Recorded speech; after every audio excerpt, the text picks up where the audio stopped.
picking up good vibrations. We're going to compute now the convolution between the two signals plotted here. We have x of t is nothing but a rectangular signal in the interval from 0 to 1 and has height 1, and h of t is the exponential of minus t if t is larger than 0, and if it's 0 if t is smaller than 0. So the procedure is always the same. We have to start by reflecting h of t about the signal axis. So I'm going to write it here. I'm going to plot it here.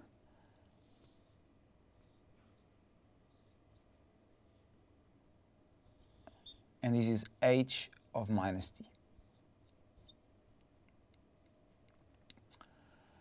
After we reflect it, we have to shift it to the right. And then multiply by x of t. So I'm going to plot here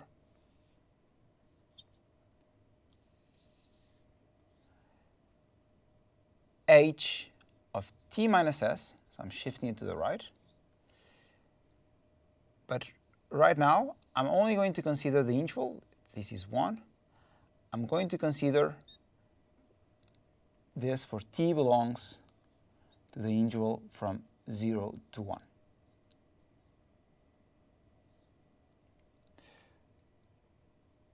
And so I'm going to plot here also x of t. This is x of t, x of s, sorry.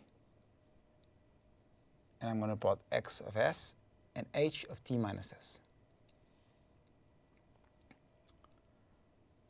So in this interval, when t belongs to 0, 1, we will now compute the output. Y of t is the interval from 0 to t of x of s, which is 1 in this interval from 0 to t. It's always 1. This is t.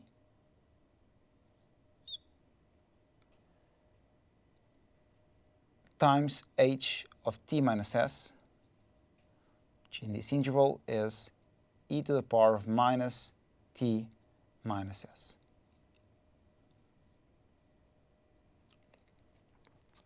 Now I can write e to the power of minus t minus s as e to the power of minus t times e to the power of s. And since I'm integrating with respect to s, e to the power of minus t is a constant with respect to s, so I can move it out of the interval. And I get e to the power of minus t times the interval from 0 to t of e to the power of s ds.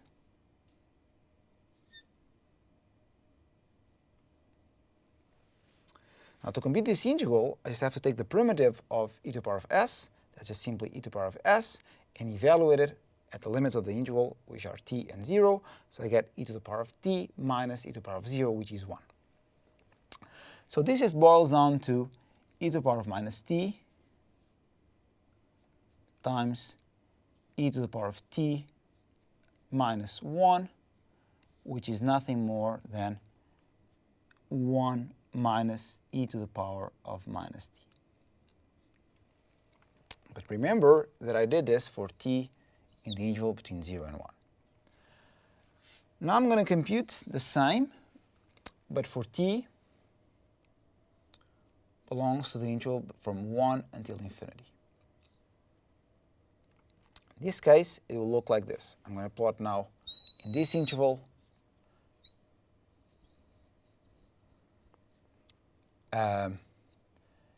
this is 1, and I'm going to compute now, I'm going to plot here when t is larger than 1,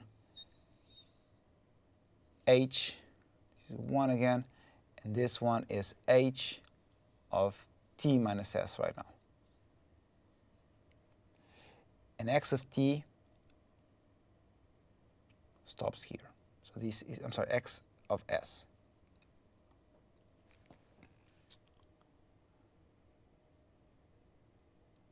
So I have to compute y of t is the integral from 0 to t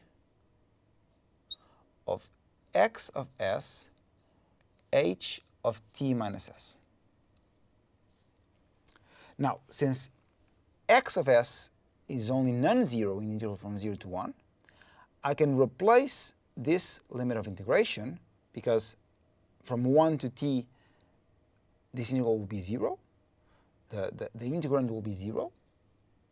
So I can replace this t by 1, because I can stop integrating at 1. That's until x is 1. From then on, it will be 0.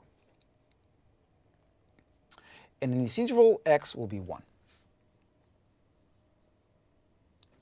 And of course, h of t minus s is e to the power of minus t minus s. And we have already computed it here. And as in here, we can also take out the e to the power of minus t, and we end up with e to the power of minus t times the integral from 0 to 1 of e to the power of s ds. Now, the integral from 0 to 1 of e to the power of s ds is the primitive of e to the power of s, e to the power of s evaluated at 1 and 0, so I get e minus 1.